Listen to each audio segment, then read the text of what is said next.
게 좋겠다. 그래서 자 보시면 자 여기요.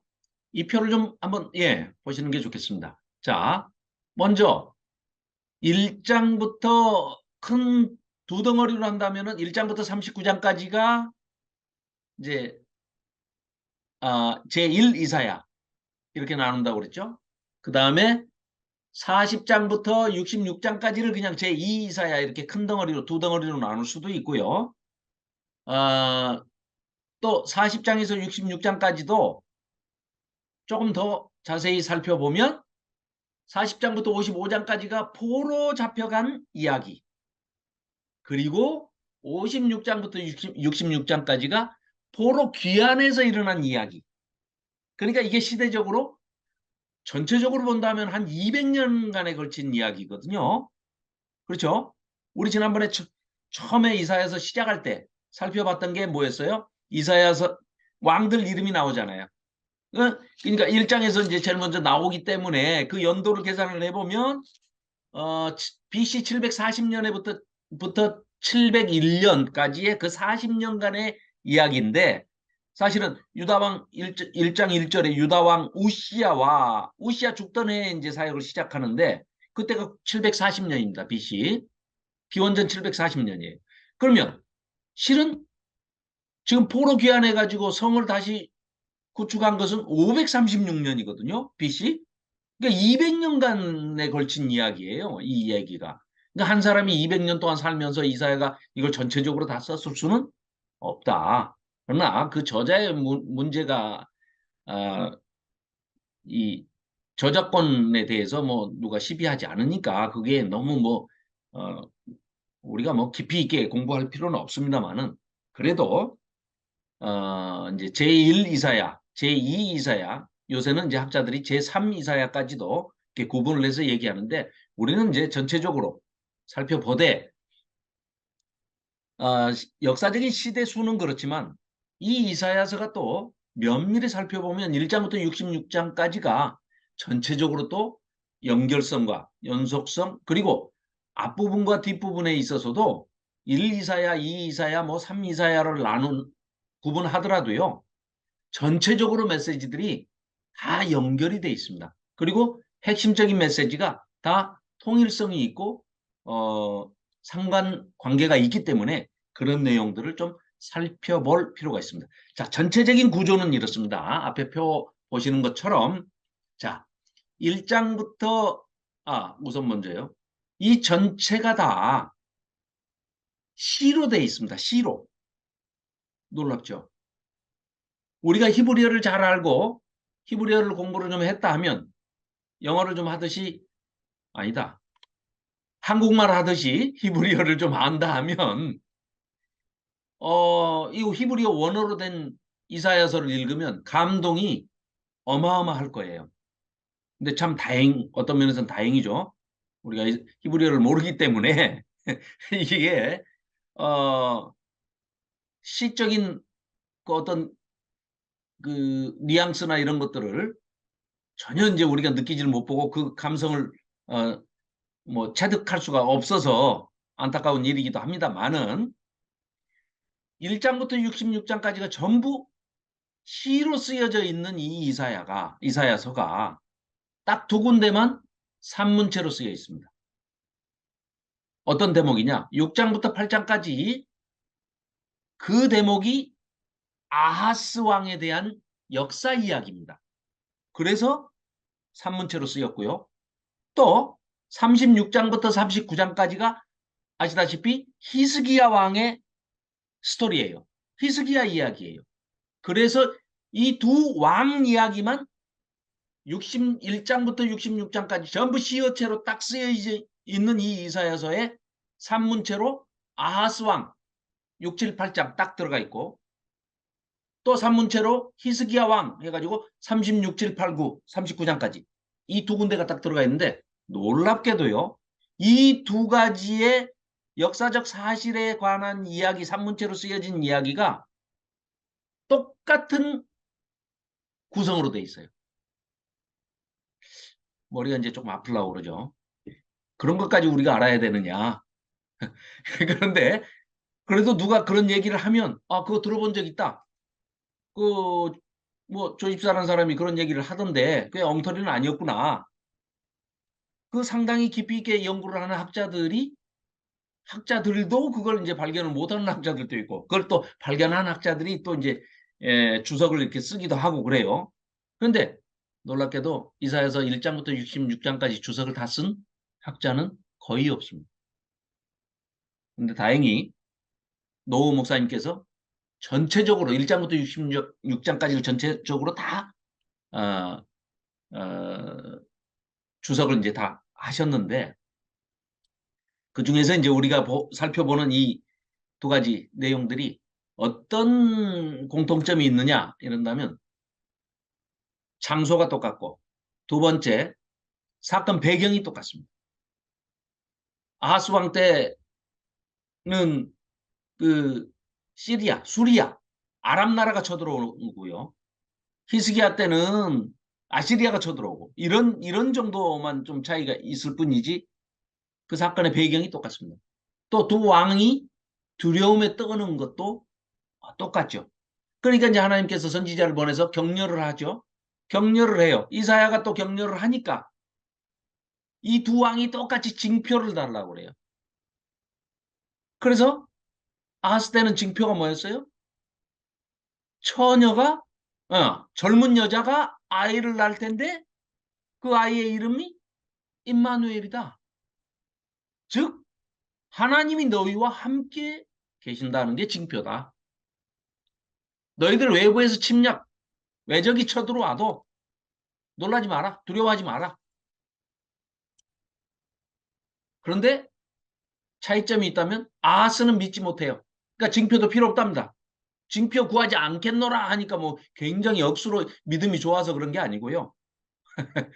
믿음이 아예 없으니까 그 징표가 뭐 필요 없다는 거예요. 자기 구하지 않겠노라. 그러고 안 믿어. 안 믿겠다는 거예요. 아하스는. 그래서 우리가 닉네임을 붙였죠. 정신 나간 아하스. 예, 착하지만 얼빵한 히스기야. 히스기야는 또 아니 그렇게 해서 또 그래요. 아하스보다는 낫죠. 그런데 히스기야가 기도도 하고 뭐 생명의 연장도 받고 하지만 하룻밤에 또 18만 5천 명을 아수르 군대를 하나님께서 다 하룻밤에 그냥 송장이 되게 시체가 되게 만들어 주시기도 하죠.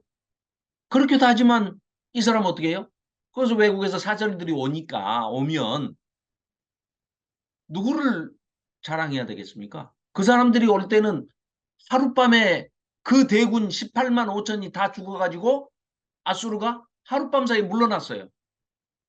그랬으면 얼마나 두려움에 떨었겠어요. 이 사람들이 왔을 때는 와 히스기야가 어마어마한 그 통치자구나.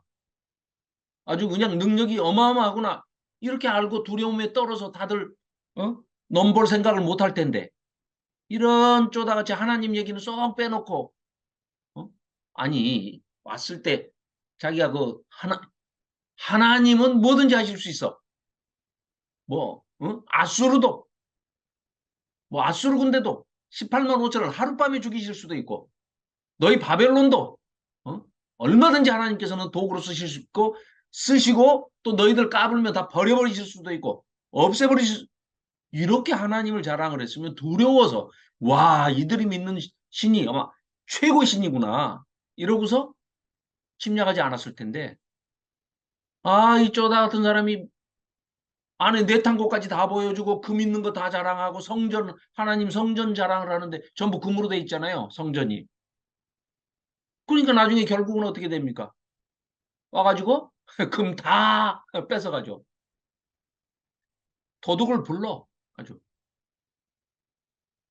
그래서 이제 약간의 그런 차이가 있지만 결국은 이런 점들이 이제 공통점까지 있어서 자 다시 말씀드리지만 전체적인 그 이사야서의 문체가 시로 구성이 되어 있는데 산문이 두 군데가 딱 끼어 들어오는데 6장 8장까지가 아하스 그 다음에 36장부터 39장까지가 히스기야 이야기가 산문체로 역사 이야기가 끼어들었다.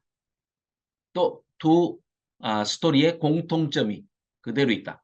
아, 많이 있고 이제 아까 방금 차이점 말씀드렸죠. 자, 간단하게 살펴보면 이렇습니다. 1장부터 12장까지가 유다, 이스라엘 백성, 너희들이 말을 안 들었으니까 너희들 하나님은 공의의 하나님이시기 때문에 심판을 하십니다. 그런데 이방 나라에 대해서는 심판을 하시고 거의 이방 나라에 대해서는 대부분 심판하시면 끝장이 납니다. 뭐 회복의 메시지, 소망의 메시지, 구원의 메시지라든지 위로와 소망을 구원을 별로 해주지 않으셔요. 그런데 이스라엘 백성에 대해서는 너희들은 아까 우리 살펴봤지만 내가 너희 남편이야. 어떤 데는 너희는 내 아들이야. 이렇게 얘기하시잖아요. 그럼 이제 일촌 아니면 무촌 어쨌거나 제일 가까운 친척이니까 고열제도 구속하시고 기업 물러주시고 대속해 주시겠다는 그 말씀이 거기에 내포되어 있는 거죠. 그래서 먼저는 유다를 심판한다 말씀하십니다. 그러면 이제 지들이 잘못해가지고 심판을 징계를 당하고 징벌을 당한다고 생각을 안 하고 입이 이만큼 나오겠죠. 우리보다 더 못된 저놈들은 뭐 아예 하나님 섬기지도 않는데 우리는 그래도 형식적으로라도 제사도 지내고 예배당도 가고 봉사도 하고 헌금도 하는데 이 사람들 헌금 잘했거든요. 헌금은 기가 막히게 했어요. 박하 이파리까지 9개는 이쪽 주머니, 10번째 것은 요쪽 주머니 해가지고 하나님께 바칠 것을 엄밀하게 구분을 해서 이렇게 바쳤던 사람들입니다. 이 당시에도. 그러니까 형식은 그대로 잘 지켜요. 그런데 뭐예요? 제일 중요한 것은 하나님을 사랑하는 마음이 없다.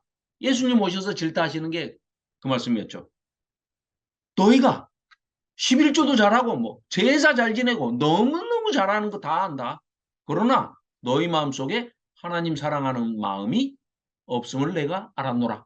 너희가 이 독사의 자식들아, 독사의 자식이 아니죠. 독사의 새끼들아, 너희가 어떻게 지옥의 판결을 면하겠느냐. 땅, 땅, 땅, 끝.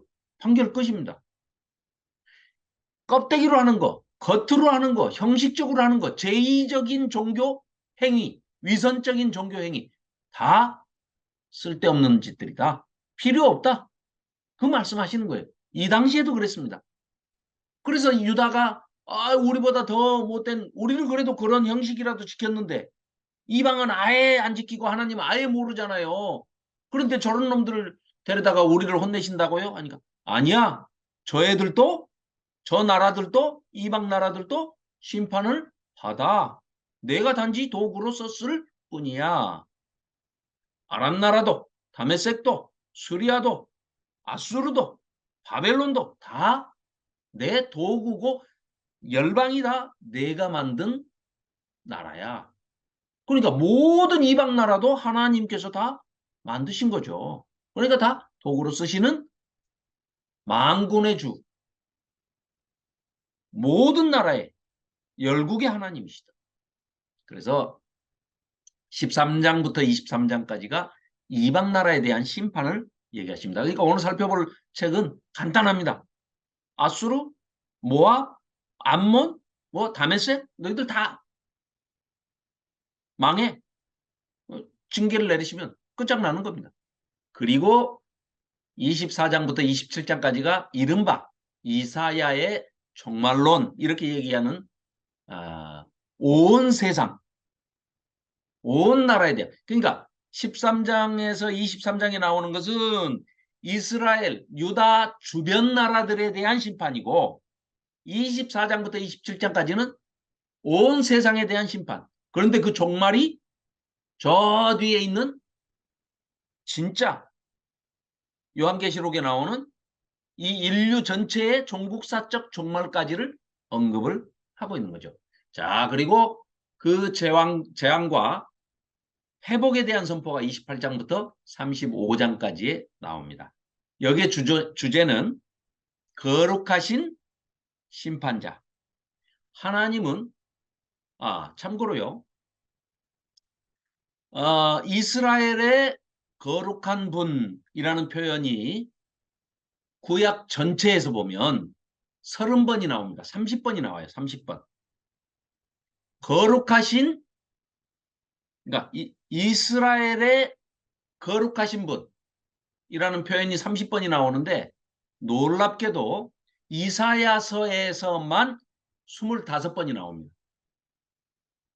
그러면 이사야서가 심판을 하시기는 하시지만 이스라엘의 거룩하신 분으로서 이스라엘만 심판하시는 게 아니고 이스라엘 주변에 있는 이방 나라들도 심판하시고 온 세상도 심판하신다. 그러나 또 회복의 메시지를 주십니다. 그래야 아니 백이 누구신데 무슨 권리로 이스라엘을 심판하시고 이스라엘을 회복시켜 주시고 우리는 또 왜 심판하세요? 하고 따지면 하나님의 그 어떠신 분이라는 것을 하나님의 어떠하심을 선포하셔야 될 거 아닙니까? 그 얘기가 바로 이 얘기입니다. 나는 온 세상을 심판하는 심판주야. 그리고 온 세상을 또 구원하시려면 구원하실 수 있는 구원주야. 그런데 내 백성, 내가 남편이고 내 부인이라고 하는 네가 내 아내야 라고 하는 이스라엘은 내 백성이기 때문에 내가 구원할 거야 하고 구원까지도 선포하실 수 있다. 회복도 소망의 메시지도 함께 심판하실 권한도 있으시고 시켜줄 권한도 있으시다는 것을 선포하시는 그런 얘기죠. 그래서 거룩하신 심판자 그렇습니다. 그리고 아까도 말씀드렸지만 갑자기 이야기가 또 끊어져서 어떤 전환점이 되는 거기까지 이제 자 다시요. 앞부분은 이스라엘, 유다 너희 심판 뭐 죄가 많으니까 뭐 대표적으로 아까 말씀드렸던 자 죄가 세 가지가 있어. 첫째는 종교적인 위선. 종교적인 위선을 하고 형식으로만 너희들 하나님 모신다고 그러고 이런 짓들을 했지 않냐. 하나님 사랑하는 마음이 없어. 이거 선포하죠. 그러니까 재판장은 하나님이세요. 정의는 1장에 뭐라고 나왔습니까? 정의를 부르는데 하늘들이여 들으라 땅이여 귀를 기울이라 뭐 이러잖아요. 증인이 뭐예요? 우주 천지 만물이 증인이에요. 증인. 그 다음에 그럼 비고는 당연히 이스라엘 백성이죠. 유다. 자, 죄목. 죄가 뭐라고요? 첫 번째, 종교적인 위선. 너희들 그런 제사 나 안 받겠다. 두 번째, 사회적인 불의. 약자를 배려하고 힘없는 사람들을 너희들이 도우라고 그랬는데 어떻게 합니까?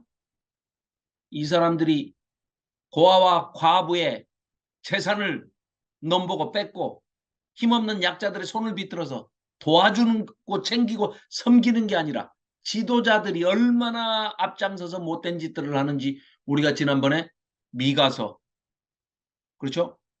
예. 또 그 아모스 호세아서 아모스에서도 사회정의 외치는 거 봤죠? 아모스 호세아 또 미가 나훔 이 앞전 이런 그 예언서들을 이제 우리가 살펴봤지만 그런 내용들 사회 정의를 실현하지 않는 그런 것에 대한 죄를 따지십니다. 하나님께서. 자, 그리고 세 번째는 이 온 세상의 주인이 하나님이시다. 이 세 가지를 지금 선포하고 명시하시면서 지금 심판을 하시는 거죠.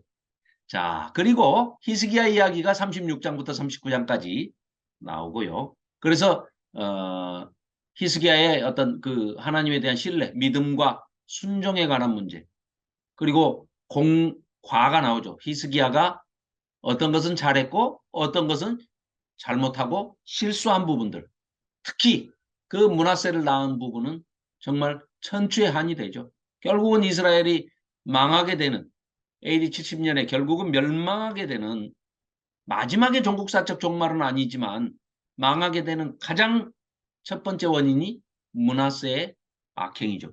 결국은 이 이사야 선지자도 우리가 지난번에 말씀드렸지만 므낫세가 나무 사이에 있는 그 므낫세를 톱으로 켜서 죽이는 그런 만행을 저지르죠. 자, 그런 자를 히스기야가 낳았다는 거죠. 므낫세. 히스기야가 아버지죠. 므낫세. 자, 그렇게 하고 40장부터 66장까지를 구원과 회복의 메시지 이렇게 살펴볼 수가 있습니다. 그래서 여기에 갑자기 이제 등장을 하는데 구원에 대한 주체가 달라져요. 여호와의 종이 등장을 합니다. 40장부터는. 자, 그리고 나중에 회복을 시키는데 스케일이 얼마나 크냐. 뭐 그냥 이스라엘 백성, 이스라엘 땅, 뭐 이 정도 뭐 새하늘과 새 땅 이런 그 이스라엘만 이렇게 회복을 시켜준다는 게 아니라 온 우주적으로 전 지구적으로 새하늘과 새 땅. 그러니까 아마 우리가 생각하고 있는 우리가 살고 있는 3차원, 즉 시간의 연장선상에서의 그 시간도 아니고 우리가 지금 살고 있는 이 지구라는 이 공간의 연장선상도 천국은 아니라는 얘기죠.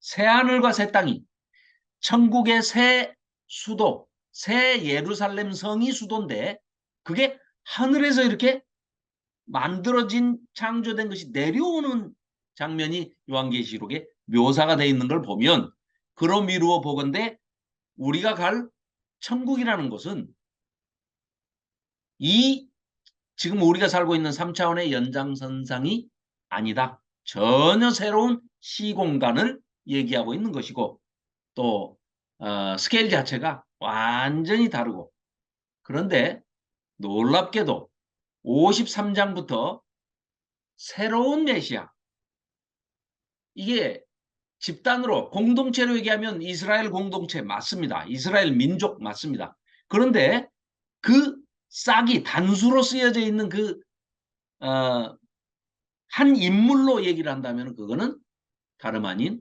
예수 메시아이신 예수 그리스도를 향하고 있다. 이렇게 볼 수가 있습니다. 그래서 거룩하신 구원자, 구원주 되시는 하나님과 또 예수 그리스도를 예표적으로 암시적으로 메시아적 메시지를 던져주고 있다. 이렇게 볼 수가 있습니다. 그래서 전체적인 주제는 거룩하신 하나님을 우리가 어떻게 신뢰할 것인가, 신뢰할 수 있느냐, 없느냐. 뭐 이건 던져주는 얘기죠. 자, 한 번 더 반복해서 약간 다르게 본다면 이렇게 볼 수가 있겠습니다. 자, 똑같습니다. 포맷이 똑같아요. 앞부분이 심판의 예언들. 어디에 대한 심판이요? 똑같습니다. 유다에 대한 심판. 그리고 유다를 둘러싸고 있는 그 주변 나라들에 대한 심판. 그리고 주의 날에 대한 예언이 나오는데 이게 바로 심판의 날. 종국사적 종말의 날까지도 그러니까 한마디로 이사야의 종말론이다. 이렇게 말씀을 드렸었죠. 그리고 이제 다시 회복과 소망의 메시지는 바로 심판만 하고 끝나는 게 아니라 축복과 회복의 소망의 메시지를 주죠. 그래서 대체적으로 전반부는 심판, 경고, 책망, 문책 이런 주제들을 다루고 있고 방식은 예언이죠. 예언. 그런데 중간에 이제 역사 스토리가 딱 끼어 들어오죠. 그래서 히스기야의 이야기가 나오는데 아까도 말씀드린 대로 히스기야의 공과를 다루고 있죠. 역사적 이야기가 스토리텔링 형식으로 이제 끼어들고 있습니다. 그리고 40장부터 66장까지가 구원의 메시지, 위로의 메시지, 소망의 메시지, 용서와 평화의 메시지다. 그런데 이스라엘의 구원자, 이스라엘의 영광스러운 미래, 그리고 새하늘과 새 땅의 창조까지 회복의 메시지, 소망의 메시지를 던져주는데 메시아가 등장하는 즉 예수 그리스도를 예표적으로, 예시적으로, 암시적으로 보여주고 있습니다. 자, 그래서 이사야서는 이 5단계 메시지가 있다. 이렇게 생각을 하시면 편합니다. 자, 이스라엘이 배반을 했어요. 그러면 자, 1장 한번 우리가 다시 한번 보면서 나머지 부분들은 이제 굉장히 스토리가 단순하거든요. 그러니까 1장을 한번 봅시다. 이 무슨 얘기를 드리고 싶냐면 이 이사야서 1장이 이사야 66장 1장부터 66장 전체를 요약해서 압축해서 지금 이 담고 있는 장이 바로 1장이거든요. 1장에 다 들어 있습니다. 그래서 자, 1장은 자, 맨 먼저 내가 너를 심판하는데 왜요? 뭐 때문에 심판한다는 이유가 나와야 되겠죠. 죄목이 나와야 돼. 네가 배반했으니까 하는 게 4절에 나옵니다. 그러니까 2절, 3절, 4절이 네가 얼마나 못된 짓을 해서 심판당하는지 알아야지 죄목을 낱낱이 밝히는 거예요. 4절 한번 봅시다. 슬프다 범죄한 나라요. 허물진 백성이요. 행악의 종자요. 행위가 부패한 자식이로다. 그들이 여호와를 버리며 이스라엘의 거룩하신 여기 이 이스라엘의 거룩하시니 이런 표현이 25번 총 구약에서 30번 나오는데 25번이나 이사야가 쓰고 있다는 거예요. 그만큼 거룩하신 이스라엘의 하나님이기 때문에 심판도 마땅하시고 회복도 감사하다. 이런 메시지입니다. 자, 이스라엘의 거룩한 신 이를 네가 무시했다는 거예요. 만홀히 여겨. 하나님을 멀리하고 저리 도망갔도다. 물러갔도다. 너희가 어찌하여 매를 더 맞으려고 패역을 거듭하느냐. 그러니까 이제 보세요. 너 이렇게 배반했어. 그러니까 하나님 저버리고 너희들 배반했어. 그러니까 어떻게 한다고요? 5절부터 6절까지는 징계, 매 맞아야지. 심판 받아야지. 그 얘기입니다. 5절, 6절이. 너희는 매를 맞으려고 패역을 더하느냐? 온 머리가 병들었고 온 마음은 피곤하고 발바닥에서 머리까지 성한 곳이 없이 상한 것과 터진 것과 새로 맞은 흔적뿐이거늘 그것을 짜며 싸매며 기름으로 부드럽게 함을 받지 못하였도다. 매 맞아야 된다는 거예요. 그러면 매를 맞고 매를 때리면 징계를 하나님의 징계가 내리면 도망가는 사람이 있고요. 매를 징계를 달게 받고 나중에 회개하는 사람이 있습니다. 그런데 지금 하나님이 원하시는 것은 뭐죠? 당연히 지금 회개하고 돌아오는 얘기죠. 그래서 16절 보시면 회개해라. 회개. 어떻게? 너희는 스스로 씻으며 스스로 깨끗하게 하여 내 눈앞에서 너희의 악한 행실을 버리고 모든 하나님 앞에 행했던 행악을 그치고 선행을 배우며 정의를 구하며 그러니까 하나님 기뻐하시는 일을 골라서 해라. 그게 회개다. 그게 말로만 입으로만 하나님 잘못했어요. 아니야. 그거는 매가 더 맞기 싫으니까 매 더 맞기 싫으니까 아프니까 하는 소리일 수도 있으니까 네가 마음으로 진정으로 회개하는 것은 뭐다? 행동이 바뀌는 것이다. 그러니까 어떻게 하라고요?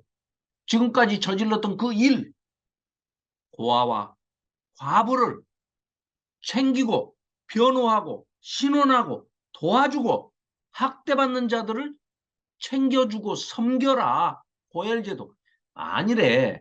고엘제도가 지금 이 이스라엘 백성들이 잘 지켜왔다 하면 자본주의 같은 것도 생기지가 않겠죠.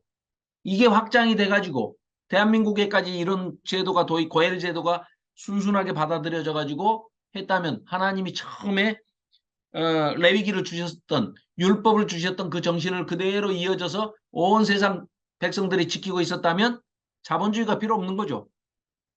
말 그대로 성역 하나님이 통치하시는 공산주의, 사회주의, 균등하게 모든 재물과 땅과 부가 골고루 이 지구상의 인구들이 누리면서 모든 인류가 누리면서 살고 있겠죠. 고엘 제도로 인해서. 그게 하나님이 바라시는 겁니다. 그러니까 너희들 안 지켰어? 안 지켰으면 이스라엘 너희라도 지켜라. 그런데 이스라엘도 고엘 제도를 안 지켜버리죠. 그러니까 이스라엘도 빈부차익 고엘 제도를 안 지키면 결국은 뭘로 팔려나가죠? 노예로 팔려나가죠.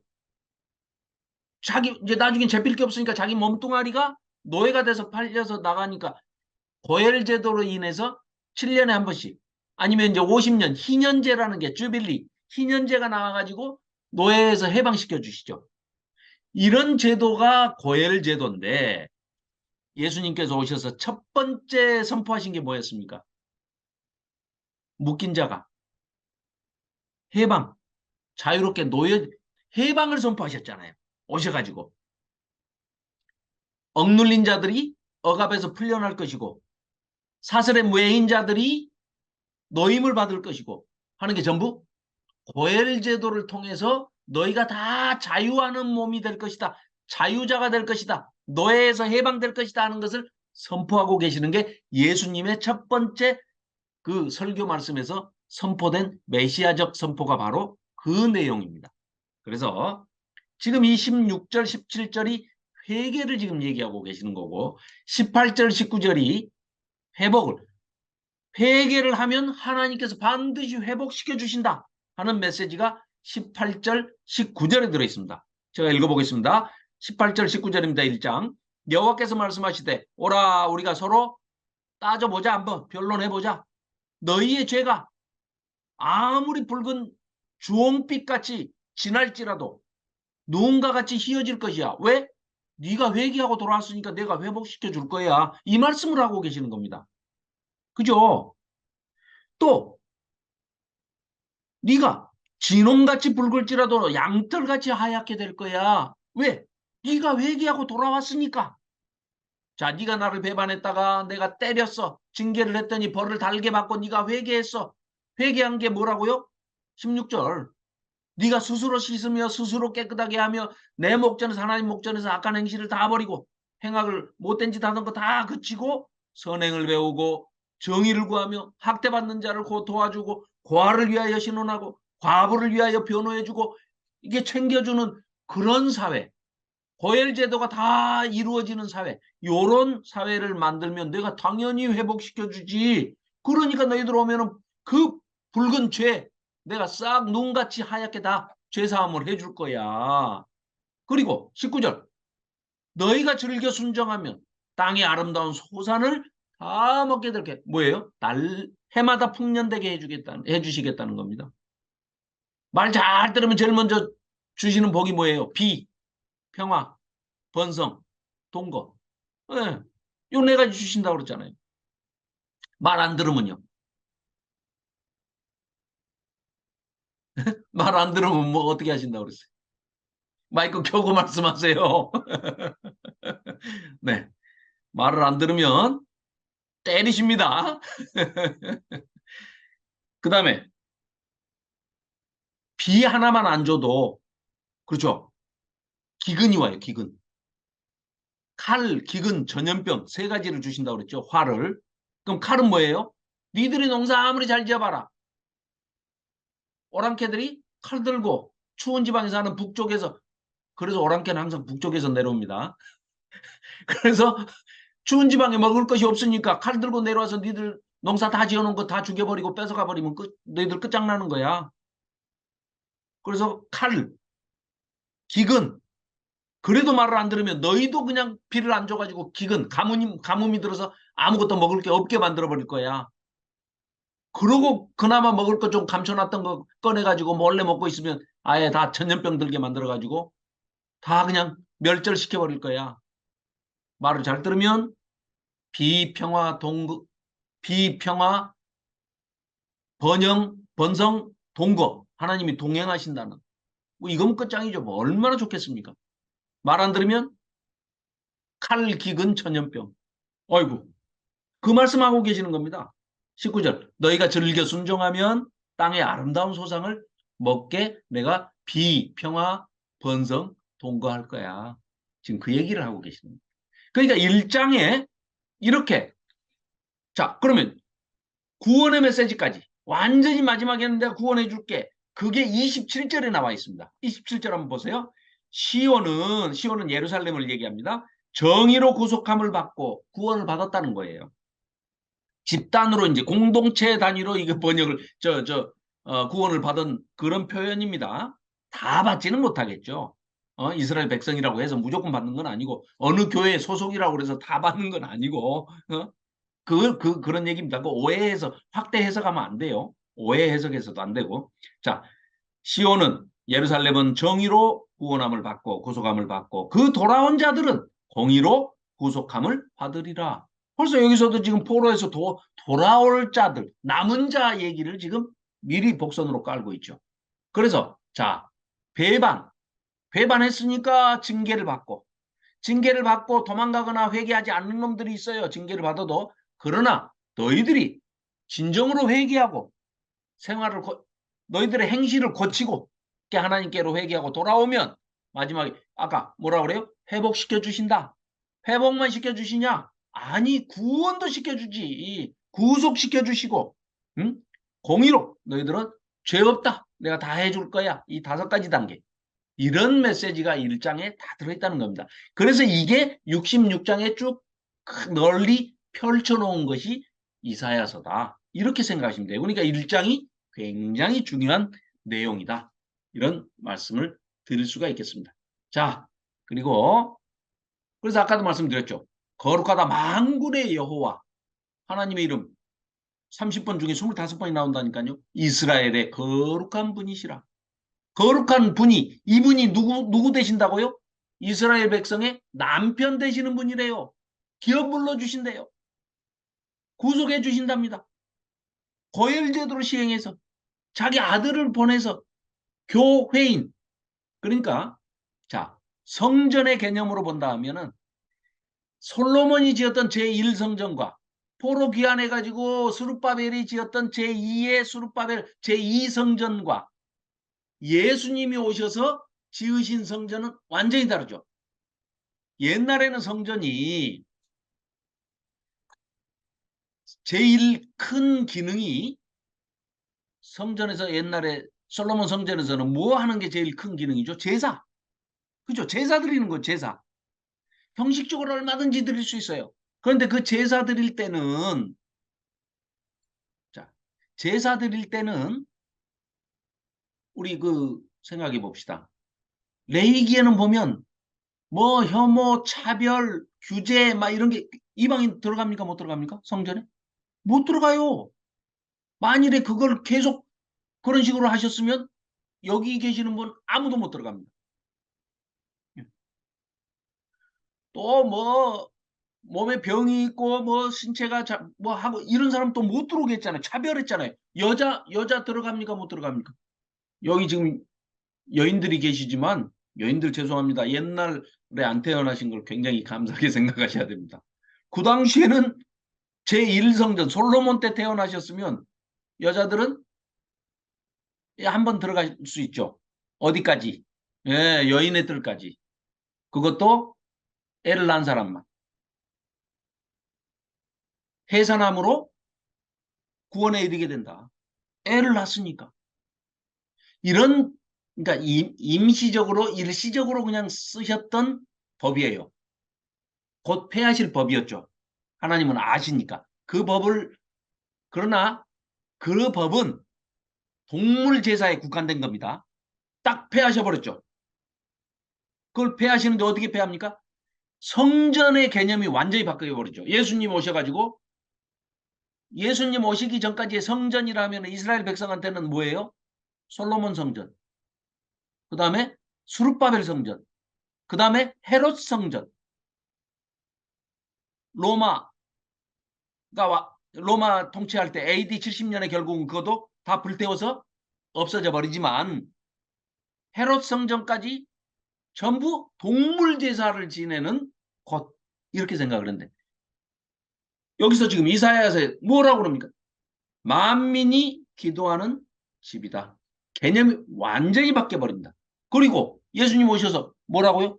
누구나 옛날 같으면 이방인 구원이 없어요. 그런데 예수님은 성전이 이런 건물 껍데기 성전이 아니고 너희가 성전이다. 너희가. 예배당 건물이 성전이 아니고 솔로몬 성전, 뭐 수르바벨 성전, 헤롯 성전 그 건물이 성전이 아니고 너희 몸이 성전이다. 왜? 성령이 하나님의 영이 거하시는 곳이기 때문에 너희가 성전이다. 개개인이 성전이다. 그러니까 이제는 성전의 개념이 완전히 바뀌었다. 그래서 이방인도 구원에 이렇게 된 거죠. 또 어느 누구도 뭐 우리가 뭐 여기 지금 장애 안 가진 사람이 어디 있어요? 인간은 다 죄가 들어오면서 다 장애가 있습니다. 그걸 다 극복하게 해주시는 곳이 궁극적으로 우리가 갈 천국 하나님 나라죠. 그러니까 민서야 걱정할 거 하나도 없어. 하나님 앞에 이제 우리 조금 있으면 설 텐데 하나님 앞에 가면 민서가 원하는 대로 키가 뭐 어느 정도 됐으면 좋겠어요. 그 네가 평소에 그 노트에다 쓸 필요 없어. 네가 마음 먹었던 거 다 하나님 알고 계시니까 쫙 뭐 한 175 정도 키가 탁 되고 좀 더 커야 되려나? 엄마 좀 나눠주게? 뭐 그런 거 우리 좀 불편한 거 아니 나도 이게 이제 주름이 많이 생기는데 그런 것도 이제 다 없어질 거야. 그게 무슨 말이냐? 어, 그런 묘사들이 우리가 계시록에 다 나와 있고 종말론 소스에 다 나와 있는데 한마디로 얘기하면 이런 겁니다. 이 죄가 들어온 지금 현실 세계는 결핍입니다. 결핍. 풍족이 없어요. 충만이 없습니다. 뭐든지 결핍이에요. 그러니까 고통과 고난이 있고 환란이 있고 재앙이 있는 겁니다. 뭐가 결핍이 돼도 결핍이 돼요. 부족함이 있어요. 우리가 살고 있는 이 현실 세계는. 그러나 원래 하나님께서 창조하신 에덴 동산, 첫 번째 성전, 에덴 동산, 또 맨 마지막 성전, 새하늘과 새 땅, 그 천국에는 우리가 영생복락, 영원히 하나님과 함께 예수님과 성령님과 함께 살 그곳은 결핍함이 없다는 거죠. 그러니까 슬픔도 없고 눈물도 없고 어두움도 없고 항상 밝고 햇빛이 가득 차 있고 모든 것이 충만하고 풍성하고 꽉 채워져 있어서 결핍함이 부족함이 슬픔이 없다는 거죠. 그런 얘기입니다. 자, 이제는 가만히 있자. 다시 돌아가서 자, 이제 성경으로 좀 돌아가서 어느 정도 좀 이제 이사에서 좀 정리가 되셨나요?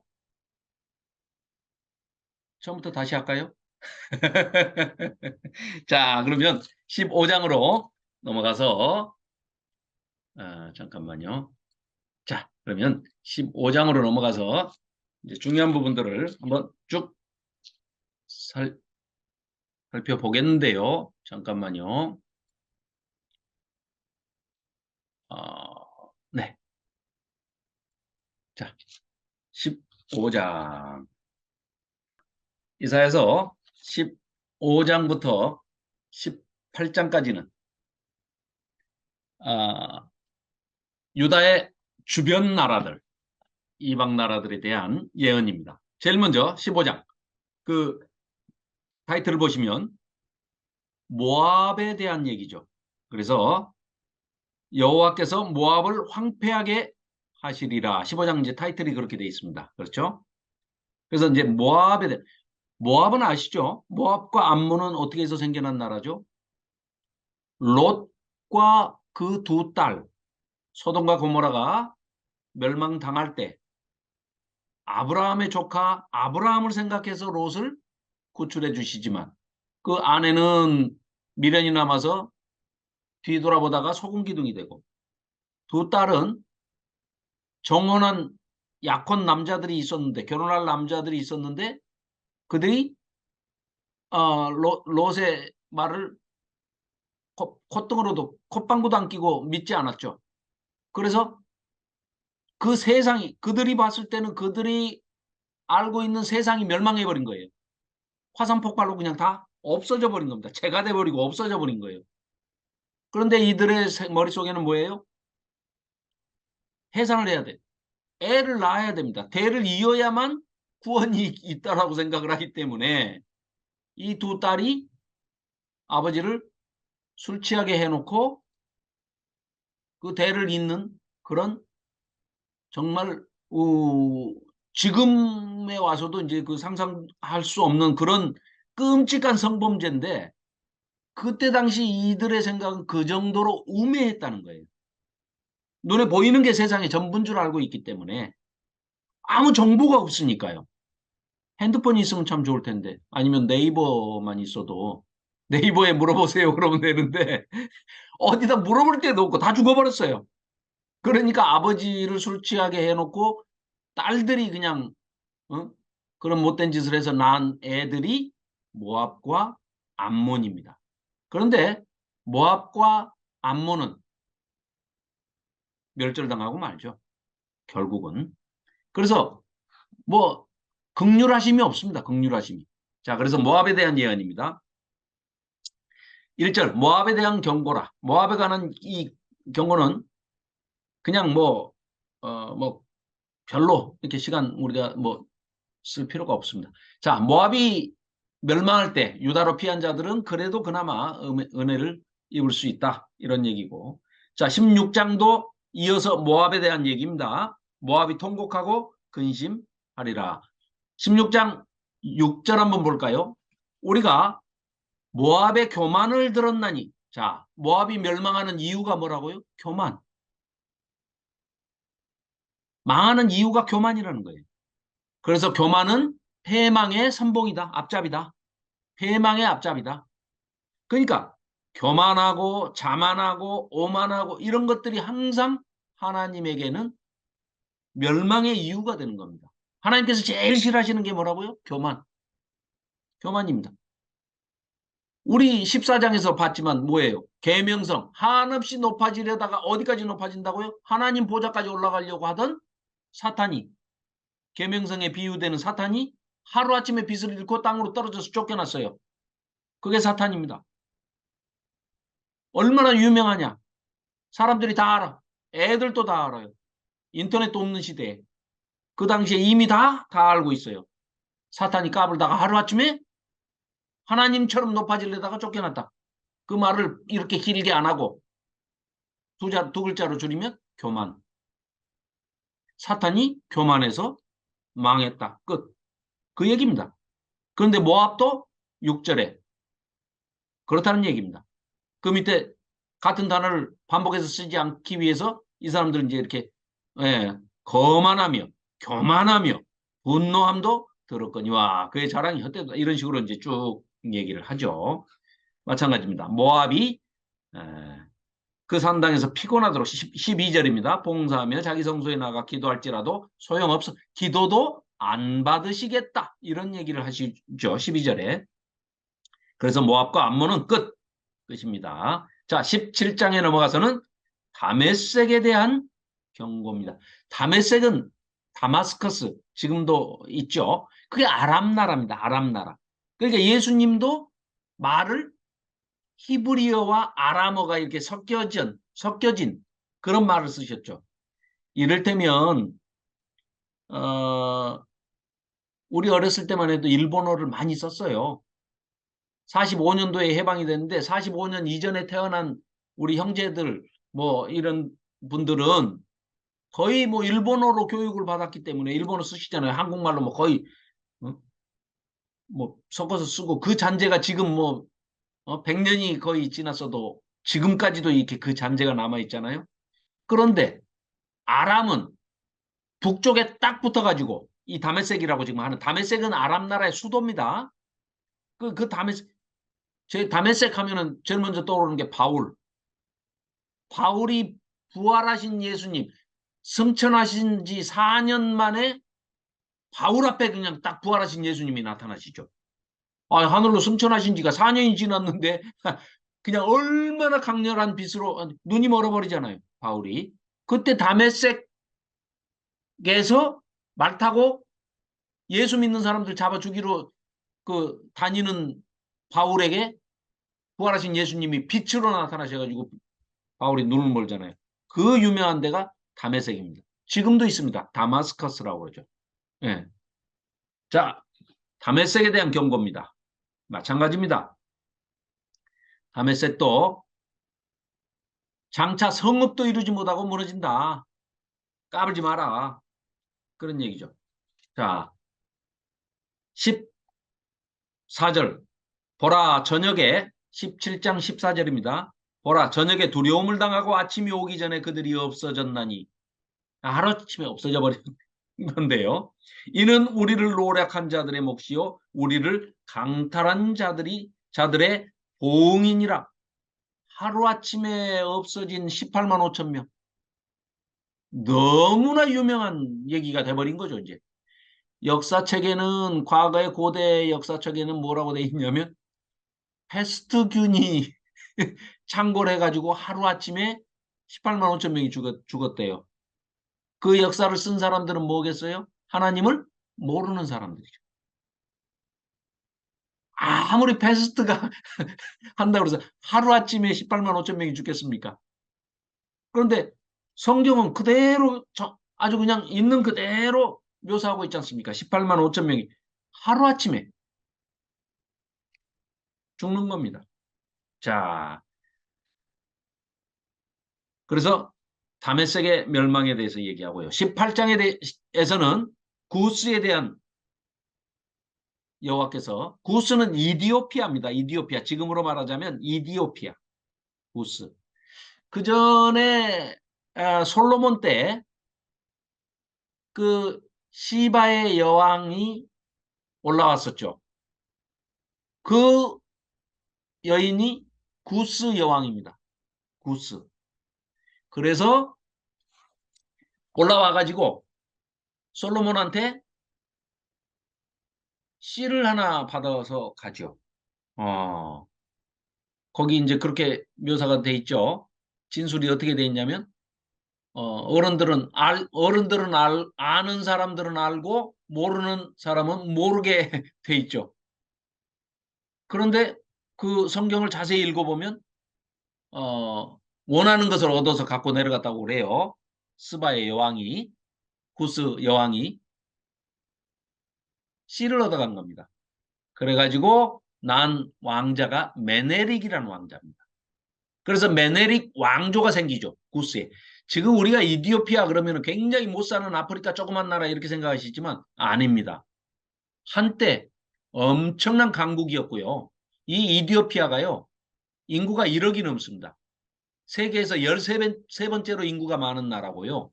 한때 굉장히 잘 살았습니다. 우리나라의 유엔 그 6.25 동란 때, 6.25 때도 유엔군으로 파견돼서 온 나라가 이디오피아입니다. 이디오피아 또 유명한 사람 있죠. 마라톤 선수 아베베, 아디오스 아베베. 예. 그 구스가 이 당시 상당히 컸던 나라고. 그 또 스바의 여왕, 그리고 스바의 여왕과 솔로몬 사이에서 난 아들 메네릭이 왕이 돼서 메네릭 왕조가 세워지고 그 이후로 그래서 기독교 복음화율이 굉장히 높습니다. 이디오피아는. 그런데 이제 뭐 여러 가지 우여곡절 끝에 역사적으로 이제 지금은 아주 못 사는 나라가 됐죠. 자, 구스에 대한 예언입니다. 그리고 이제 이 애굽, 이집트, 아수르, 바벨론, 페르시아의 이제 이 침략 그리고 자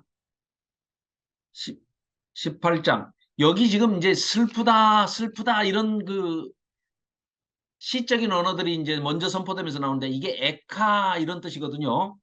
이게 사람이 죽었을 때 장송곡 지난번에도 한번 설명드린 기억이 있는데 아이고 아이고 할 때 뭐 이런 그 곡을 한다 이런 얘기 있죠. 이럴 때 쓰는 가장 비통하고 아주 이 고통스러운 그런 슬픈 감정을 표현할 때 쓰는 시적인 언어가 에카. 꼭 마치 한국말로 애가 슬픈 노래를 애가라고 그러잖아요. 발음이 비슷하죠. 에카, 애가 이런 그 시적인 언어입니다.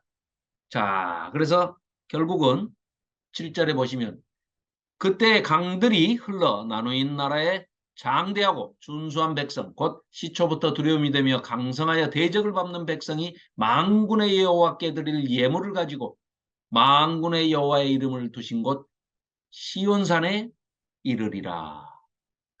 이런 때가 안 왔죠.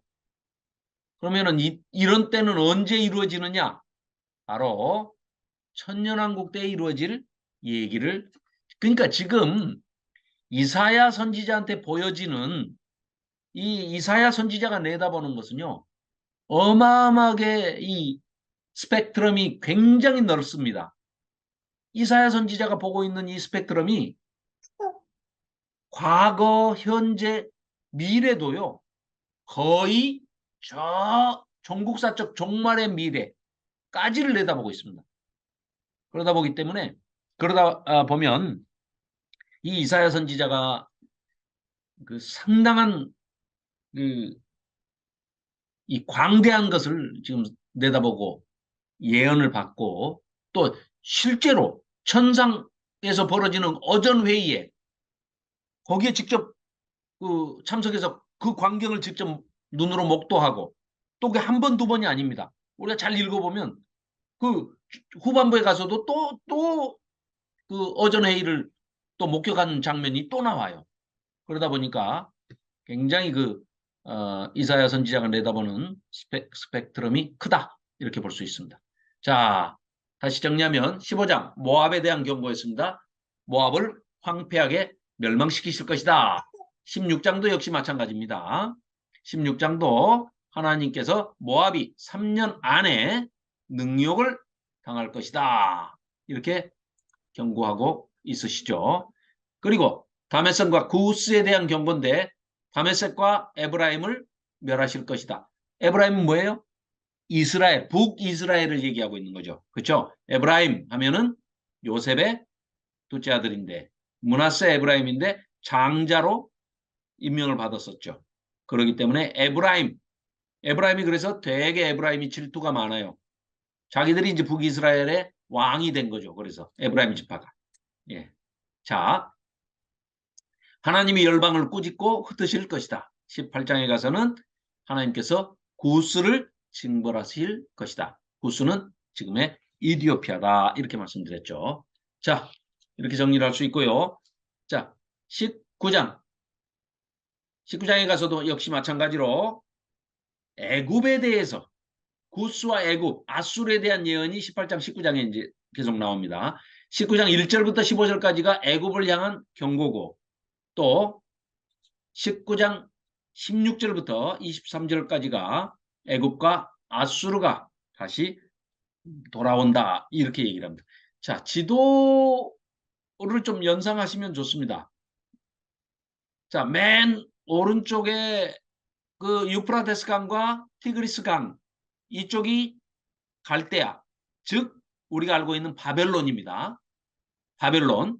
그 위쪽이 아수르 제국, 아시리아라고 하는 아수르 제국이죠. 그러면 이제 그 밑에 막아주고 있는 게 아람이에요. 아람, 수리아, 다메섹. 여기가 이제 좀 완충장치를 하는 거죠. 여기가 무너지면 바로 북이스라엘이 망하는 거예요. 붙어 있으니까. 그러니까 어떻게 해요? 아시리아를 막아주는 아람 나라와 북이스라엘이 연합해가지고 남유다한테도 야 우리 셋이 합해가지고 연합군으로 싸우자 이렇게 제안을 하죠. 이때 이사야가 뭐라 그래요? 야야야 필요 없어 하지마 둘 다 쌩까 그냥 모른 척해 냅둬 그것들을 다 망해. 그런데 아하스가 나타나갖고 어떻게 해버려요?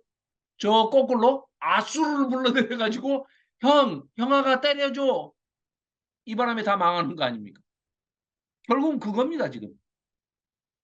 그러니까 자 아시리아가 수리아를 아랍 나라를 때리면 북이스라엘은 그냥 바로 연쇄작용으로 넘어지게 돼 있고 북이스라엘 넘어지고 그 다음에는 남유다까지 이제 그러니까 남유다에 있는 46개 성을 다 점령해버리고 예루살렘 하나만 똥당 남겨놓고 지금 다 둘러싸고 있었지 않습니까? 히스기야 때. 그러니까 히스기야 때 어떻게 해요? 하나님께서 아직 아들이 없어요. 히스기야가. 그런데 난 게 또 괴물 같은 그 생명 연장 받아가지고 난 게 그 문하세를 낳았지만 어쨌거나 다윗과 약속한 다윗의 언약이 있기 때문에 하나님께서 아수르를 아니 그 저 남유다를 에루살렘을 지켜주시죠. 그 사건이 뭐예요? 하룻밤에 18만 5천 명을 시체를 만들어서 쫓아내버리고 결국 가서 자기 나라에 돌아가서 아들이 칼로 쳐 죽여버리고 아들이 왕이 돼버리지 않습니까? 그런 이제 아수르가 멸망하는데 그게 남유다까지 무너지면 어디까지 내려갑니까? 바로 밑에 애굽 있잖아요, 애굽. 이스라엘 바로 밑에 애굽 있지 않습니까? 그러니까 애굽까지 쭉 밀고 내려와 버리는 거예요. 이제 그 배경이 있는 거죠. 이제 그 지도를 항상 이렇게 연상하시면 이해하시기가 훨씬 좋습니다. 자, 19장도 마찬가지입니다. 19장. 우리가 눈여겨봐야 될 것이 16절부터 한번 보겠습니다. 여기 이제 20절부터 나왔는데 16절부터 보면 자, 19장 16절 보면 그날에 이렇게 나오죠.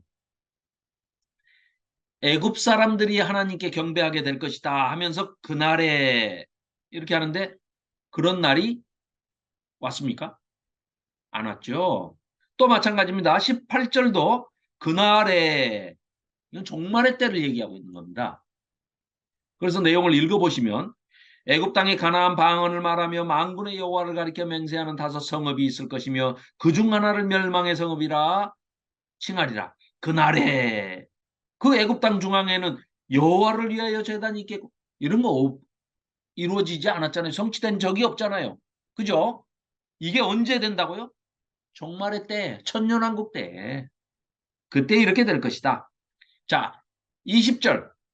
이것이 애굽 땅에서 만군의 여호와를 위하여 징조와 증거가 되리니 이는 그들이 그 압박하는 자들로 말미암아 여호와께 부르짖겠고 여호와께서는 그들에게 한 구원자이자 보호자를 보내사 그들을 건지실 것임이라. 21절 여호와께서 자기를 애굽에 알게 하시리니 그날의 애굽이 여호와를 알고 재물과 예물을 그에게 드리고 경배할 것이요 여호와께 서원하고 그대로 행하리라. 그날에 이스라엘이 애굽과 및 아수르와 더불어 셋이 세계 중에 복이 되리니. 그러면서 또 23절에도 22절 여호와께서 애굽을 치실지라도 치시고는 고치시고 그들이 여호와께로 돌아올 것이고 이런 일이 지금 일어나지 않았죠.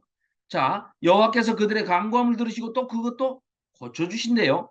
23절 그날에 애굽에서 아수르로 통하는 대로가 있어 아수르 사람은 애굽으로 가겠고 애굽 사람은 아수르로 갈 것이며 애굽 사람이 아수르 사람과 함께 하나님을 경배한답니다. 이런 일이 언제 벌어진다고요? 24절 그날에 또 이스라엘 애굽 아수르가 더불어 세계 중에 이런 일은 아직까지 일어나지 않았고 이 당시에도 일어나지 않았고 마지막 종말의 때에 천년왕국 때에 가서야 이루어질 일이라는 겁니다. 자, 이런 얘기가 반복해서 모든 나라들을 심판하시는데 이런 얘기가 반복돼서 나오는 것은 결국은 이런 얘기입니다. 무슨 얘기냐? 이방인의 순례사상이라는 게 있어요. 이방인의 순례사상. 그게 뭐냐? 이스라엘이 나중에 회복이 돼가지고 하나님께서 마지막에 종국사적 종말에 가서는 이스라엘을 천년왕국으로 다시 회복시켜 주시고 구원의 은혜를 베풀어 주신다는 거예요. 자, 지금은 이방인들이 목적이 아니었고 이스라엘이 구원의 첫 번째 1차 대상이었어요. 예수님도 그러니까 그렇게 말씀하시잖아요. 시르 페니키아, 우리 성경에는 수로보니게라고 돼 있는 그 수로보니게 여인이 그 좀 고쳐달라고 그러니까 뭐라고 그래요? 예수님께서 나는 이스라엘 백성을 구하러 왔지 개들을 이방의 개들을 이방인들을 개라고 취급해요. 유대인들은. 그러니까 개를 구하러 온 게 아니다. 그러니까 그 수로보니게 시르 페니키아 여인이 이방 여인이 뭐라고 그래요? 개도 주인이 먹던 상 밑에서 부스러기 그 떨쳐주는 걸 먹지 않습니까? 그렇게 또 재치 있게 대답을 해요. 그러니까 예수님께서 뭐라고 그래요? 그래, 네 믿음이 너를 구원하였도다. 가라, 네 딸이 나았도다. 이렇게 은혜를 베풀어 주시죠. 이방인에 대한 구원도 예표적으로 예수님이 보여주시는데 그 말씀에는 뭐예요? 궁극적으로는 이방인도 구원을 하시겠지만 1차적인 거는 예수님이 우선 이스라엘 백성을 먼저 구원하려고 하시는데 이스라엘 백성이 말을 안 들어요. 그래서 이방인들이 우리가 먼저 구원받게 되고 마지막에 가서 그렇다고 해서 하나님께서 이스라엘 백성을 다 지옥 보내시느냐? 아니라는 거죠. 하나님이 택하신 백성이고 제일 먼저 이스라엘의 조상이 되게 믿음의 조상이 되게 하신 분은 누구예요? 아브라함이지 않습니까? 그래서 믿음의 조상인 아브라함을 택하셔가지고 그 구원 역사를 이루어 가시는데 이방인인 우리가 이스라엘 백성들이 안 믿다 보니까 덕분에 우리가 복받은 거죠. 쉽게 비유하자면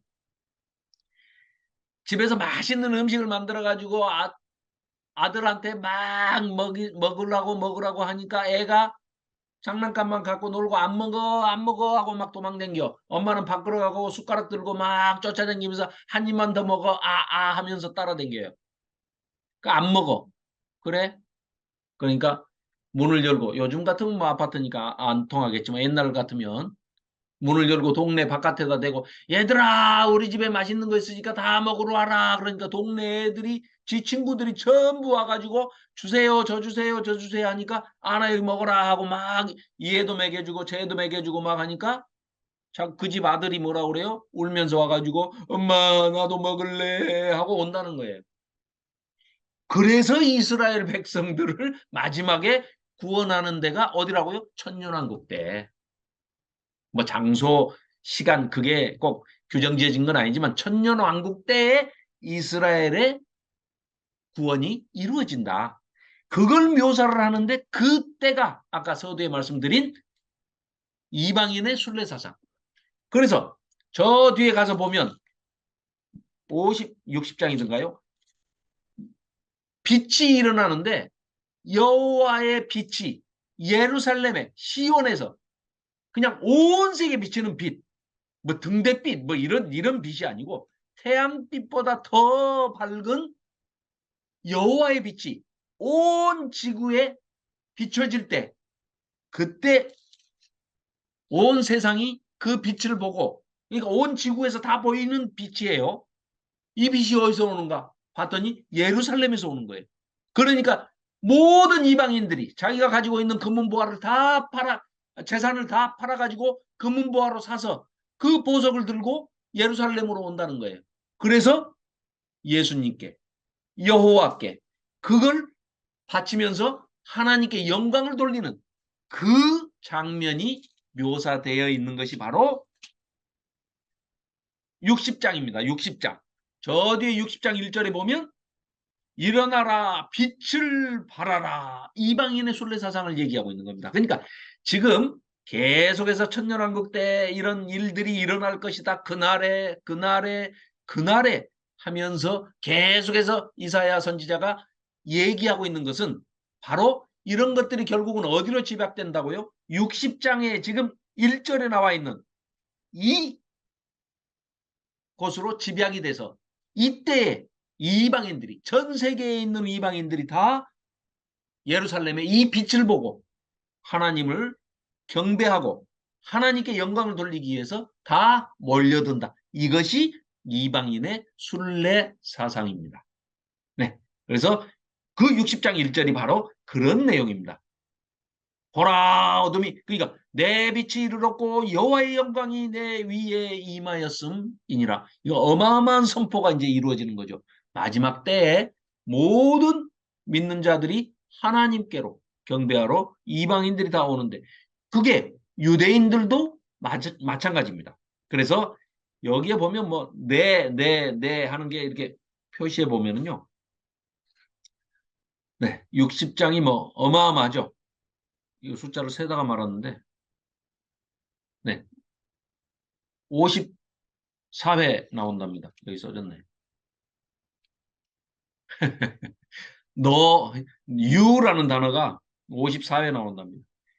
그러니까 예루살렘을 의인화해가지고 인격화해서 사람처럼 그러니까 지금까지는 너희에게 그 안 주어졌지만 천년왕국 때 이루어지지 않았지만 천년왕국 때 이루어질 그 일을 이스라엘을 의인화시켜가지고 이렇게 내 위에 내 빛으로 뭐 하면서 쭉 나오죠. 이 60장 굉장히 장엄하면서도 마지막에 은혜를 주시는 그런 내용입니다. 자, 그래서 19장이 이제 다시 돌아와서 19장이 어떤 내용이라고요? 애굽과 아수르도 회복이 된다. 근데 언제요? 천년왕국 때.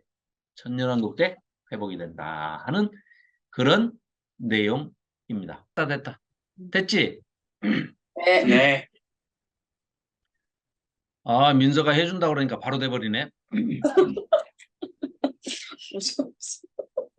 음, 음, 음. 아까부터 이유 한 면만 떠 있었나요?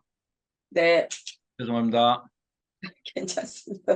네. 자, 그래서 모압에 대한 경고, 다메섹 구스 살펴봤고요. 방금 말씀드린 게 18장, 19장 구스와 애굽, 아술에 대한 예언이었습니다. 다 살펴봤고요. 자, 또 20장에는 참 끔찍한 내용입니다. 이런 선지자의 사명은 참 잔인하죠. 빨개 벗고 다니랍니다. 이사야한테. 3년간. 왜요? 애굽과 구스와 아수르가 포로가 될 것이다. 그거를 예표로 보여줘라. 강대국 믿지 마라. 하나님을 믿어라. 제발 좀. 안 믿어요. 힘이 센 나라만 믿어. 그런 나라들도 다 포로 잡혀가. 그 포로 잡혀갈 때 그 퍼포먼스가 그거예요. 자, 도망을 가도 눈에 띄게 하려면은 옷을 벗겨야죠. 포로들을. 그 다음에 머리를 밀어버려요. 그러면은 딱 구분이 되잖아요. 머리가 있던 걸 자르는 건 가능하지만 머리가 삭발된 사람이 머리가 난 것처럼은 요즘처럼 가발이 있는 것도 아니고 안 되잖아요. 그러니까 포로를 딱 구분 지을 때는 심지어 너무 날씨가 춥다. 그래서 옷을 벗겨서 가다가는 이제 뭐 얼어 죽을 수 있겠다 이러면은 엉덩이만 잘라냅니다. 이렇게 옷을. 대소변을 옷 입은 채로 보라고. 줄로 다 묶어가지고. 그리고 머리를 삭발시켜버리고. 눈에 띄게. 그 예표로 지금 저기 이사야 선지자 보고 빨개 벗고 다니라는 겁니다. 너 포로 잡혀간다는 것을 보여줘라. 네가 몸으로 때워라. 괜히 그 천상회의하는데 그 이사야가 저를 보내소서 하면서 막 누가 갈 거 하니까 저를 제가 여기 있나이다. 그 뭐 노래도 만들어서 막 부르죠. 큰일 납니다. 빨개 벗고 3년 다닐 수도 있습니다. 그러면. 그러니까 예레미야식 선지자가 있고 이사야식 선지자가 있다고 그랬죠. 손들 때 잘 들어야 됩니다. 아유, 조심해야지. 나도 말을 조심해야지. 아닙니다. 이사야 선지자 죄송합니다. 자, 20장은 그런 내용입니다. 자, 20장 짧으니까 읽겠습니다. 아수리의 사르곤 왕이 이제 아수돗을 쳐서 취하던 해입니다. 자, 그때 2절 그때 여호와께서 아모스의 아들 이사야에게 말씀하여 이르시되 갈지어다. 지금 간다 그러니까 네가 가라. 네 허리에서 띠를 허리띠를 이제 배로 이렇게 두르고 있으니까 그걸 끌고 네 발에서 신도 벗어. 그러니까 옷을 다 벗어라 그 말이에요. 그가 그대로 하니까 벗은 몸과 벗은 말로 다니니라. 이렇게 3년을 다닌 거예요. 3절 여호와께서 이르시되 나의 종 이사야가 3년 동안 벗은 몸과 벗은 발로 다니며 애굽과 구스에 대해서 징조와 예표가 되었느니라. 이렇게 포로 잡혀간다는 겁니다. 이와 같이 애굽의 포로와 구스에 사로잡힌 자가 아수르 왕에게 끌려갈 때 아수르가 이게 보통 나라가 아닙니다. 아수르 제국이 그렇죠? 우리 지난번에 그 요나가 그 아수르의 수도 니느웨에 그 선교하러 갔다가 그 하기 싫은 거 하러 갔다가 회개해 버렸잖아요. 아유 그래가지고 하나님이 용서해 주시는 바람에 그 멸망할 수 있었는데 나를 죽이십시오 하고 막 그, 깡 부리고 그러잖아요 요나가. 그러다 나중에 이제 반성하고 회개는 하지만 그때 이후로 좀 이제 잠잠했어요. 왜? 요나 덕분에. 요나가 와서 회개하라고 그래가지고 멸망을 면했잖아요. 그러기도 하고, 내부적으로는 아주 내부적으로 전국이 불안했어요. 아주 정치적인 그 암투와 음모가 너무 많아가지고 자체적으로 내란이 있어가지고 딴 나라 지금 치러 가기가 정신이 없어. 그래서 아수르가 한동안 이 이스라엘과 유다를 건드리지 않았었습니다. 태평성세를 보냈었죠. 하나님 덕분에 또 그 뭐 조금 말을 잘 듣고 이런 터에 조금 지내다가 결국은 아수르가 또 힘이 생기니까 또 내부도 정리가 되니까 어떻게 한다고요? 바로 쳐들어오죠. 그러니까 뭐 이제 수리아, 아람, 뭐 북이스라엘, 막 남유다 막 쳐들어오는 겁니다. 애굽까지. 그 얘기입니다, 지금. 그래서 보십시오. 이와 같이 애굽의 4절입니다. 이와 같이 애굽의 포로와 구스에 사로잡힌 자가 아수르 왕에게 다 끌려갈 때 젊은 자나 늙은 자나 다 벗은 몸과 벗은 발로 볼기까지 드러내. 아까 그 옷을 입어도 볼기짝만 이렇게 파준다는 거예요. 엉덩이 쪽만. 그러니까 그 볼기까지 드러내요. 애굽의 수치를 보이리니 그들이 바라던 구수와 자랑하던 애굽으로 말미암아 그들이 놀라고 부끄러워할 것이라. 그날에 이 해변 주민이 말하기를 우리가 믿던 나라 곧 우리가 아수르 왕에게서 벗어나기를 바라고 달려가서 도움을 구하던 나라가 이같이 되었은즉 우리가 어찌 능히 피하리오 하리라. 뭐예요? 위에서 아수르가 쳐들어온다고 그러면 어디로 가서 살려주라 한다고요? 남쪽으로 가서 애굽한테 살려주시오. 애굽이 쳐들어오면 또 북쪽으로 가서 아수르한테 살려주시오. 이거 할 때마다 하나님 가슴이 얼마나 아프겠습니까? 제발 나 회개하고 나한테 돌아오면 다 간단한 일을 하나님은 끝까지 외면하고 불순종하고 신뢰하지 않고 불신하면서 큰 나라를 쫓아다녀요. 내가 웬만하면 정치 얘기를 안 하려고 자제하는데도 안 할 수가 없습니다. 자체적으로 해결을 하고 하나님을 찾으면 되는데 미국 형아가 도와주세요. 뭐 일본 형아가 도와주세요. 이런 대한민국이 돼서는 안 된다는 거죠. 아니 말이 통하는 유일한 나라가 이 지구상에 두 나라가 있습니다. 대한민국과 북조선 인민공화국, 조선민주주의 공화국. 아니 똑같은 한국말을 쓰는 형제들인데 단일 민족이고 형제들인데 서로 화합해서 잘할 수 있을 텐데. 자, 넘어가겠습니다. 시간이 없기 때문에. 자, 21장까지만 하고 마치도록 하겠습니다. 자, 그래서 21장은 해변 광야, 그리고 두마, 그리고 아라비아에 관한 예언입니다. 자, 주변국들에 관한 예언이고요. 다음 주에는 이제 그 종말론과 그 후에 내용에 대해서 39장까지를 한꺼번에 이 다음 주에는 39장까지 하고 다시 열왕기서로 돌아가도록 하겠습니다. 그래서 오늘은 21장 결국은 이제 해변 광야에 대한 경고. 이게 이제 에스겔서 20장 35절과도 이제 그 내용이 같은 내용인데요. 자 보시면 페르시아와 메대 연합군에 의해서 이제 무너질 해변 광야, 해변 광야. 바벨론 큰 강 유브라데 강을 얌으로 이제 이렇게 표현을 하고 있는데요. 이따 살펴보십시다.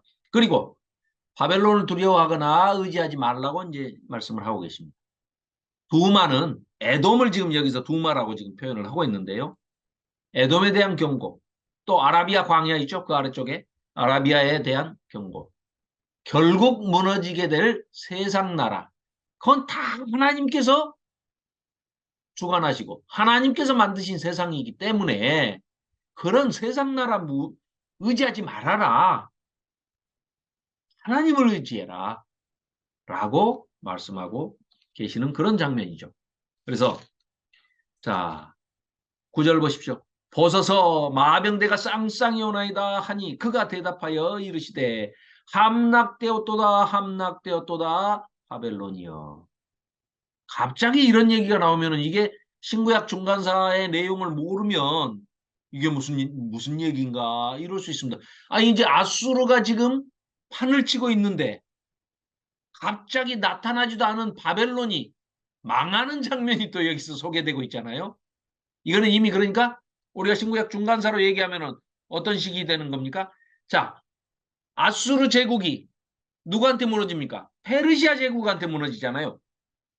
그렇죠? 바벨론 제국에 무너지잖아요.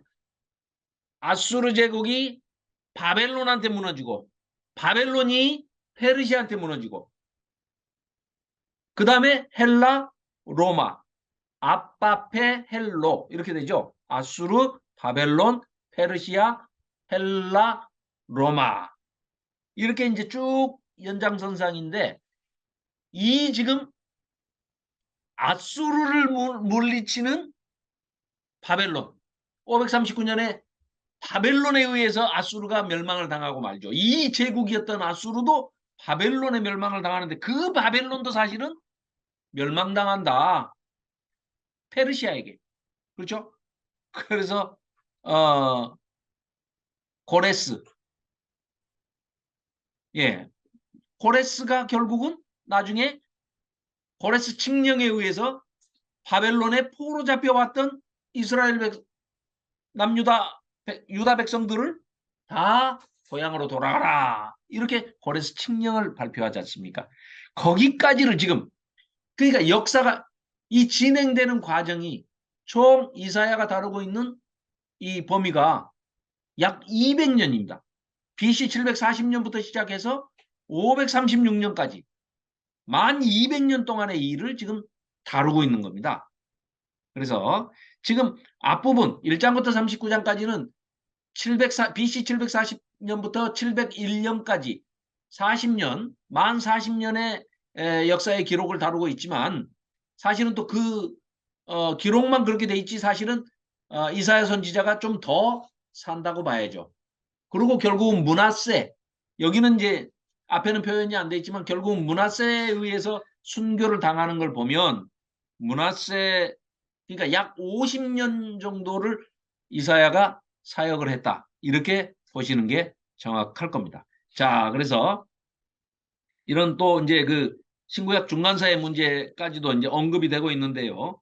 그 뒤에 11절은 두마에 관한 경고. 그리고 두마 아까 에돔이라고 말씀드렸죠. 그래서 세일산이 바로 그 에돔에 있는 산이죠. 세일이 검다 그런 뜻입니다. 자, 그리고 13절부터는 아라비아에 관한 경고라. 그렇죠? 드단 대상이라는 거는 광야 사막 지역을 일컫는 말인데요. 자, 거기 이제 그 낙타, 약대들 몰고 다니면서 대상을 이제 이루고 다니는 그런 곳이죠. 그리고 14절에 대마 땅의 주민들아, 대마는 그 이스마엘의 9째 아들입니다. 대마. 그래서 이제 여기 또 17절에 게달, 이것도 지금 이스마엘. 결국은 뭡니까? 이스마엘의 자손들이 이런 인근에 퍼져나가 가지고 이렇게 했다는 거는 이스마엘은 그 누구죠? 아브라함이 이삭을 낳기 전에 이제 이스마엘을 첩 하갈과 사이에서 이스마엘을 낳죠. 그런데 하나님께서는 아들을 주신다 하면서 안 주셔. 그런데 결국은 이스마엘을 낳고 나니까 13년 뒤에 75세에 나타나신 하나님께서 99세에 나타나셔가지고 네가 내년에 아들을 낳을 것이다. 약속의 자녀를 말씀하시죠. 그게 바로 이삭을 얘기하는 거죠. 그래서 이 약속의 자녀가 이삭이고 이스마엘이 인간들이 그냥 자기들 마음대로 하나님의 뜻을 기다리지 못하고 난 그런 인간의 욕심에 의해서 난 아들이 이스마엘인데 이 이스마엘의 자손들이 이 주변에 남유다 북이스라엘 주변에 국가를 형성하고 이렇게 물론 뭐 부족국가 형태이기는 하지만 작은 민족들이기도 하지만은 어떻게 보면 형제 한 아버지의 어머니는 다르지만 한 아버지의 자손들 아닙니까?